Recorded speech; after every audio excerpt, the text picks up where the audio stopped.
Hello viewers, আসসালামু আলাইকুম। সিরিজে কম্পিউটারের পক্ষ থেকে আপনাদেরকে অভিনন্দন। আজকে আমরা একটি মিড রেঞ্জের মধ্যে জবরদস্ত একটি পিসি বিল্ড করতে যাচ্ছি। তো আজকের এই পিসিটিতে যেসব কনফিগারেশনের প্রোডাক্টগুলো থাকছে, প্রথমে যে প্রোডাক্টটি নিয়ে কথা বলতে যাচ্ছি সেটি হলো প্রসেসর। এখানে আমরা AMD Ryzen 5-এর 5600G প্রসেসরটি দিয়ে এই পিসিটি বিল্ড করেছি। এতে আপনারা ক্লক স্পিড পাবেন 3.9 GHz থেকে 4.4 GHz পর্যন্ত। এতে কোর পাবেন 6টি এবং থ্রেড পাবেন 12টি। তারপরে যদি আসি মাদারবোর্ডের দিকে, মাদারবোর্ড হিসেবে এখানে আমরা MSI ব্র্যান্ডের B450M Pro মডেলের মাদারবোর্ডটি আমরা এই পিসির কনফিগারেশনটির সাথে দিয়েছি। এবং তারপরে যদি বলি র্যাম হিসেবে আমরা এখানে দিয়েছি PNI ব্র্যান্ডের DDR4-এর 8GB 3200 বাসের লাইফ টাইম ওয়ারেন্টি সহ এই র্যামটি।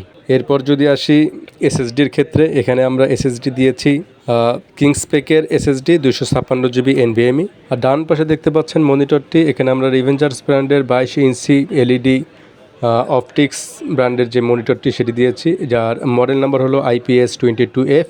এই মনিটরটি মূলত 75 হার্জের ফুল HD মনিটর। আর কেসিং হিসেবে আপনারা এখানে দেখতে পাচ্ছেন যে আমরা প্যাকেটের মধ্যে থাকার কারণে আপনাদেরকে খুলে দেখাতে পাচ্ছি না। এখানে আমরা দিয়েছি অ্যালাইন ATX মিনি কেসিংটি, এবং কেসিংটির সাথে পাওয়ার সাপ্লাই হিসেবে আমরা অভো ব্র্যান্ডের ATX 500 ওয়াটের একটি পাওয়ার সাপ্লাই দিয়েছি।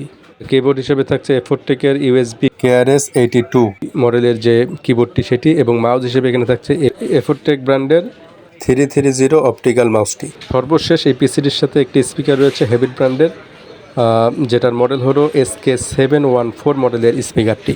আমরা এই কনফিগারেশনটির প্রাইস ডিসক্রিপশন বক্সে দিয়েছি, আপনারা সেখান থেকে জেনে নিতে পারেন। আমাদের অ্যাড্রেসটি হলো new elephant road Multiplan computer city সেন্টারের লেভেল 4-এর 407 থেকে 409 নাম্বার শপটি। দেখা হবে পরবর্তী কোনো ভিডিওতে। আজকে এ পর্যন্ত। আল্লাহ হাফেজ।